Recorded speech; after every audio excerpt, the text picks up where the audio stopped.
맨 먼저 오늘 그 27절 말씀을 함께 읽어보겠습니다. 그 8절부터 쭉 읽어야 되는데 그 앞에 족보 부분은 빠져 있다고 생각하시면 됩니다. 27절을 읽어보겠습니다. 애굽에서 요셉이 낳은 아들은 2명이니 야곱의 집 사람으로 애굽에 이른 자가 모두 70명이었더라.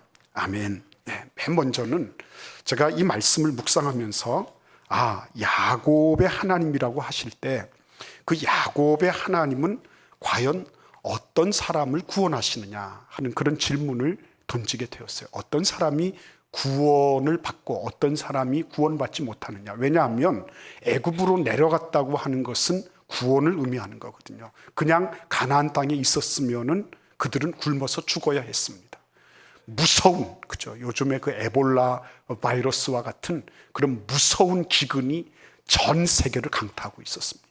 유일하게 곡식이 남아있는 곳은 애굽이었어요. 그러니까 애굽으로 갔다고 하는 것은 구원을 상징하는 것입니다. 그런데 이 구원을 받은 사람들이 누군가 하고 보니까 야곱에게 속한 자녀들, 야곱이 낳은 자녀들, 이 사람들은 모두 다 애굽으로 가게 된 것입니다. 그들은 먹고 살 수 있게 된 것입니다. 그렇죠? 그들은 구원받을 수 있게 된 것입니다. 이게 참 저한테는 크게 왔어요. 여러분 한번 생각해 보십시오. 이 사람들이 누구죠? 난민들이었잖아요. 곡식 구걸하러 다녔잖아요. 애굽 땅에 이들이 관광을 하러 온 것도 아니고 애굽 땅에 무슨 외교 사절을 보낸 것도 아니고 사실 그들은 곡식 구걸하러 왔다가 그러다가 정말 기가 막히게도 자기 동생을 만나서 이렇게 된 거죠. 그런데 이 난민들이 어떻게 됐나요? 맨 먼저는 그들이 신분이 완전히 바뀌어버렸죠. 난민 신분에서 뭐가 됐습니까? 바로가 보낸 수레를 타고 그리고 바로의 초청을 받은 그 국빈과 같은 사람들이에요. 난민이 국빈이 되는 거죠. 그리고 이 사람들이 또 어떤 사람들입니까? 가만히 보면 자기 가족 중에 애굽의 총리 요셉이 있는 거죠. 이 말은 무슨 말이죠? 애굽을 경영하는 주된 메인스트림, 주류에 이들이 속해 있다는 것을 의미하는 겁니다. 아무도 이들을 깔볼 수가 없어요. 그리고 나아가서 바로가 뭘 부탁합니까? 이들이 목축업자라는 것을 알고 난 이후에는 바로가 내 가축도 좀 먹여주십시오. 부탁을 합니다. 이들이 어디 가서 자기 그 아들이나 혹은 자기 형제의 위세로 그냥 빌붙어서 사는 존재가 아니라 필요한 존재였어요. 필요한 존재였습니다. 완전히 바꿔진 거죠. 그렇죠? 그러니까 여러분, 이 야곱에게 소속되어 있다고 하는 이것이 이들에게는 결정적인 구원의 사유가 된 것입니다. 여러분 요한복음 15장 말씀을 보시면 15장 5절입니다. 나는 포도나무요 너희는 가지라. 그가 내 안에 내가 그 안에 거하면 사람이 열매를 많이 맺나니 나를 떠나서는 너희가 아무것도 할 수 없습니다. 그랬습니다. 여러분 이 말씀 자세히 보세요. 나는 포도나무요 너희는 가지다라고 말씀하셨어요. 그렇죠? 근데 그 열매를 맺고 못 맺고 하는 이것은 어디에 달려 있습니까? 비바람이 치고 우박이 내리고 안 그러면 기근이, 그게 아니죠. 무엇과 연관이 있습니까? 포도나무와 가지의 유대 관계에 결정적인 원인과 결과가 달려 있다고 하는 것입니다. 내가 지금 그리스도 예수께 소속돼 있다. 그러면 단지 생존하는 정도가 아니고 뭐라고요? 많이 열매를 맺는다 그랬어요. 많은 열매를 맺는다. 예수님께서 너희들이 열매 맺는 삶을 사는 것은 너희들 자신의 실력에 의한 것이 아니라 어디에 소속되어 있느냐에 따라서 달라지는 것이다 라고 말씀하고 있는 것입니다. 여러분 그런데 이 야곱에게 소속되어 있기 때문에 이 사람들 70명이 다 몽땅 애굽으로 내려가서 구원받고 먹고 사는 정도가 아니라 애굽을 운영하는 주체의 가문에 소속된 그런 영화로움을 누리게 되었습니다. 근데 여러분, 오늘 이 말씀 이전에 요한복음 15장 5절 이전에 우리가 이 말씀을 주의해서 보는 것이 필요하다고 생각합니다. 1절과 2절 말씀을 보시면 이렇게 되어 있습니다. 나는 포도나무요 내 아버지는 농부라. 무릇 내게 있어 열매를 맺지 아니하는 가지는 아버지께서 그것을 제거해 버리시고, 무릇 열매를 맺는 가지는 더 열매를 맺게 하려 하여 그것을 깨끗하게 하시느니라. 이렇게 말씀하고 있는 거예요. 열매를 맺지 아니하는 가지나 열매를 맺는 가지나 하나님이 대우하시는 건 어때요? 겉으로 볼 때는 다 똑같아요. 왜요? 다 잘라버리시니까. 그죠? 잘라버리시니까 다 똑같아 보여요. 서운해요. 그죠? 야곱의 생을 한번 살펴보세요. 야곱은 마이너스적 삶을 산 사람 아닙니까? 그죠? 계속 가지치기를 당한 사람이에요. 날 때부터 가지치기 당해서 형님보다 늦게 나왔고, 그죠?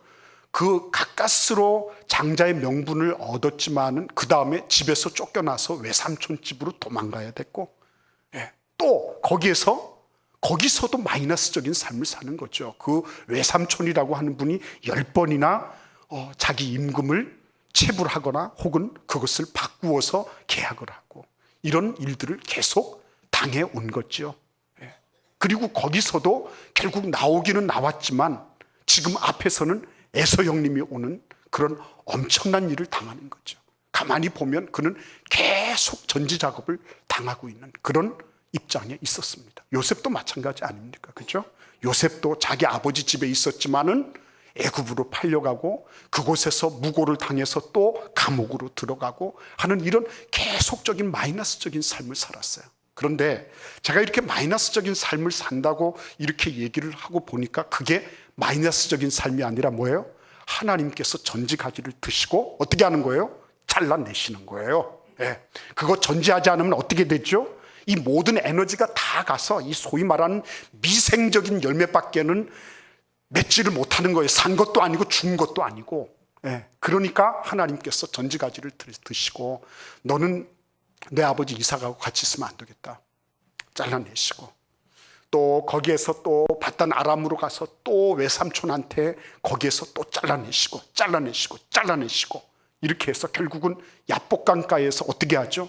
하나님만이 나의 주림이 되신다. 하나님이 나를 축복하지 않으시면 나에게는 희망이 없습니다 라는 고백이 나올 때까지 하나님은 전지해내시고 계속 잘라내신 거예요. 제가 이렇게 하니까 뭐처럼 보입니까? 엿장수처럼 보입니까? 하나님께서 전지 가위를 드시고 잘라내시는 거예요. 그러니까 여러분, 우리는 여기에서 헷갈리면 안 되는 거예요. 오해하지 마십시오. 착각하지 마십시오. 아버지께서 열매를 맺지 아니하는 가지는 제거해 버리시고 무릇 열매를 맺는 가지는 더 열매를 맺게 하기 위해서 그것을 깨끗하게 하시느니라. 이 깨끗하게 하신다는 것이 전지해 내시는 거예요. 그러니까 여러분, 우리의 삶 속에 하나님, 내가 왜 이렇게 전지를 당해야 됩니까? 왜 나는 계속적으로 마이너스와 같은 그런 감소 인생을 살아야 됩니까? 라고 우리가 물어볼 때가 있는 거예요. 그런데 하나님 앞에 이 말씀을 다시 한번 묵상하세요. 하나님께서 둘 중에 하나구나. 열매 맺지 못하는 것은 아예 하나님이 잘라버리시거나, 아니면 열매를 맺을 것 같으면 열매를 더 맺게 하시기 위해서 하나님 이것을 잘라내시는 거구나. 이런 해석의 은혜가 있기를 간절히 바랍니다. 때로 보면서 막 그러는 거예요. 나는 해도 안 돼. 나는 기도해도 안 돼. 내가 뭐 열심히 해보지만 안 돼. 그래서 하나님은 나하고 별 관계가 없으신 모양이야. 실망하고 좌절할 때가 있잖아요. 그런데 그런 양상들을 하나님은 이렇게 우리에게 말씀해 주시는 거예요. 아니다. 그게 더 열매를 맺게 하기 위해서, 그래서 내가 너를 손보고 있는 것이다. 아니면 그것은 열매 맺을 수 없는 것이기 때문에 내가 잘라내는 것이다. 그거 있어 봐야 못하겠니? 주님께서 그렇게 말씀하시는 거죠. 그러니까 하나님의 손길이 닿는 것은 뭐예요? 무조건 감사한 거예요. 그죠? 무조건 감사한 거예요. 그때는 고통스럽죠. 그때는 아프죠. 그러나 하나님의 손이 닿을 때는, 그때는 반드시 무엇과 연관이 있는 거예요? 과실, 열매와 연관이 있는 것이라는 거죠. 그래서 여러분, 우리가 주님 앞에 주께서 나의 생을 주장하고 계심을 확신한다면, 그렇죠? 주님께서 나의 삶을 꽉 붙잡고 계신 것이 확실하다면 나의 지금 형편에 대해서 하나님이 주시는 이러한 해석 능력이 뒤따라야 된다는 그런 말씀입니다. 그런데 여러분, 오늘 이 말씀을 다시 한번 보세요. 하나님이 누구를 구원하시나 하고 보니까 야곱에게 소속된 사람들을 구원해 주셨어요. 그런데 오늘 보면 그 27절 말씀에 보시면 요셉이 낳은 아들이라고 나오고 있죠. 그죠? 그리고 이 아들들도 사실은 전부 야곱이 애굽에 정착해 내려간 그 식구들 가운데 같이 다 포함이 됐습니다. 근데 여러분, 하나님께서 야곱에게 은혜를 주셨는데 그 야곱에게 은혜를 주실 때 어떻게 주셨나요? 요셉을 통해서 은혜를 주시는 거죠. 그죠? 요셉을 통해서. 야곱이 구원을 얻기 위해서 그가 필요로 했던 것은 뭐죠? 자기의 11번째 아들이었어요. 그죠? 무슨 말씀입니까? 하나님은 우리를 구원하실 때 멀리서부터 하지 않았어요.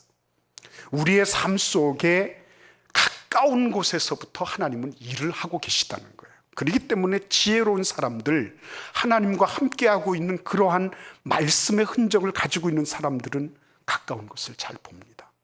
가까운 것을. 하나님은 이미 뭘 하시는 거예요? 다 준비해 놓으시고 우리로 하여금 그 길을 걸어가게 하고 계신 거예요. 다른 말로 말씀드리면 하나님은 결정을 이미 내려 놓으셨어요. 네가 하는 것을 보고 내가 너를 구원해 주겠다가 아니라 하나님은 이미 구원해 놓으시고 우리를 인도하고 계신 거예요. 그래서 이것을 우리가 만약에 문장으로 표현한다면 무슨 글을 쓴다고 하면 이것은 두갈식 신앙이라고 말씀드릴 수 있어요. 결론이 앞에 벌써 나와 있어요.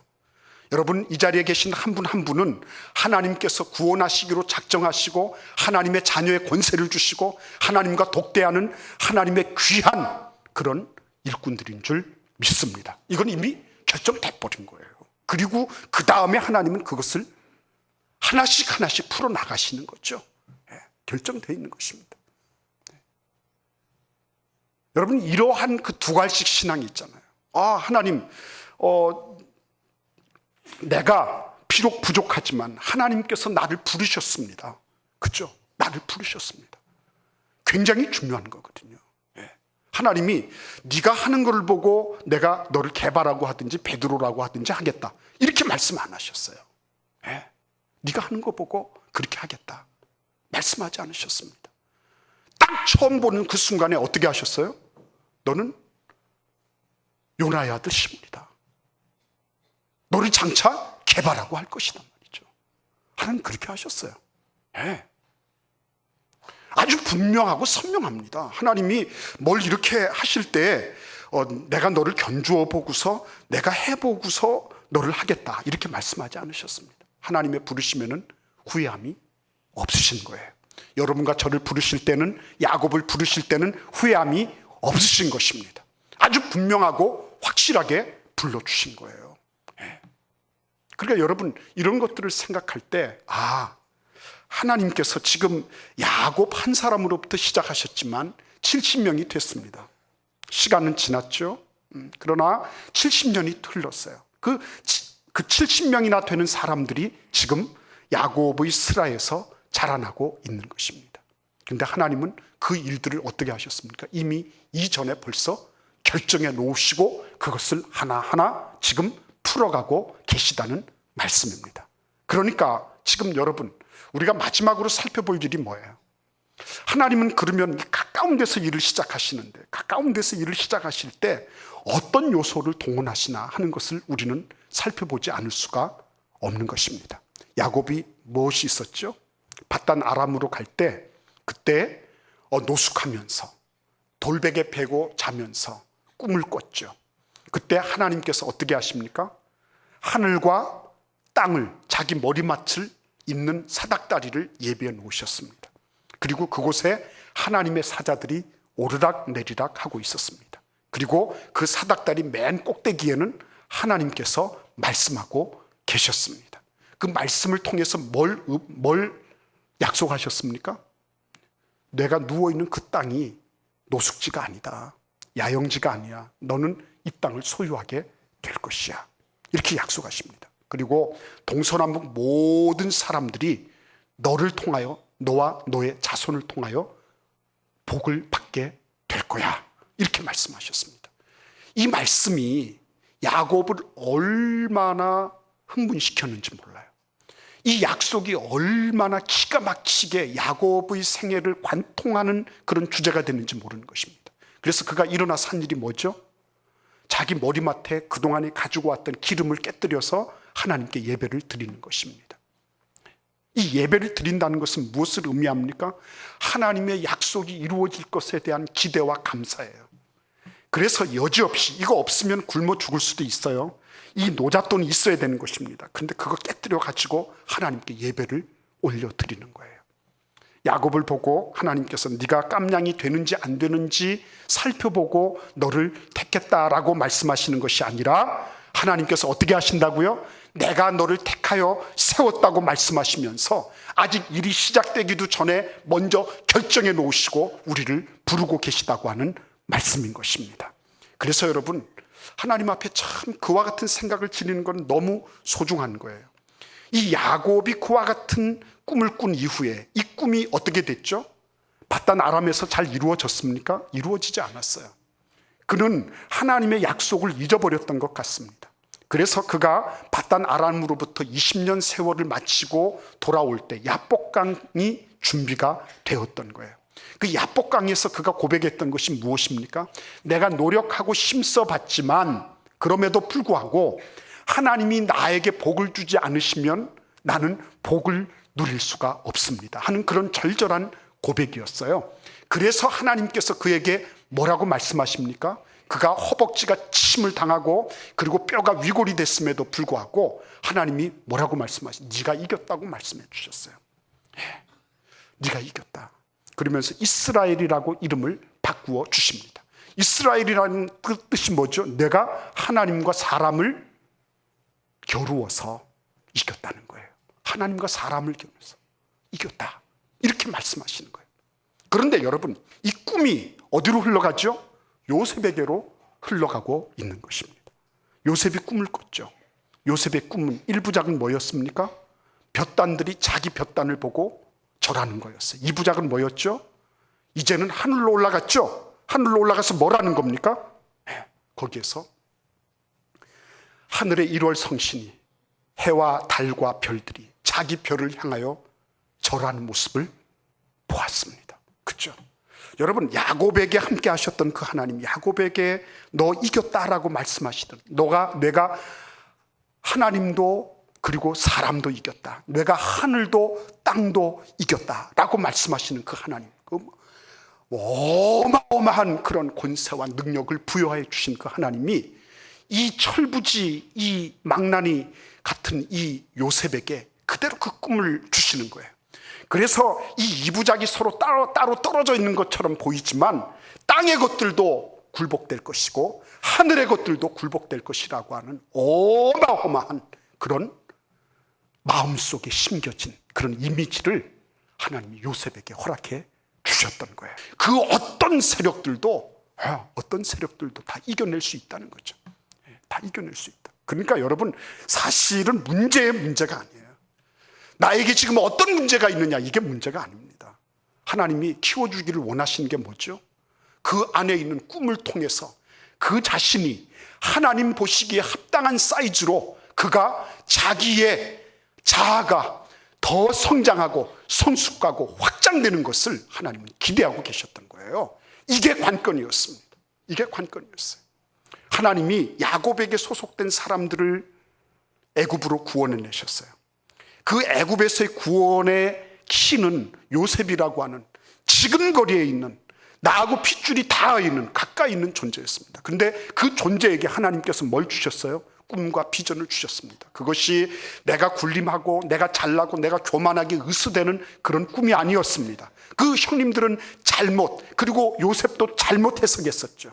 근데 그 요셉의 꿈이 나중에 드러날 때 보니까 이것은 어느 누구도 감당할 수 없는 그 어마어마한 에집트의 문명 앞에서도 굴하지 아니하는, 그죠?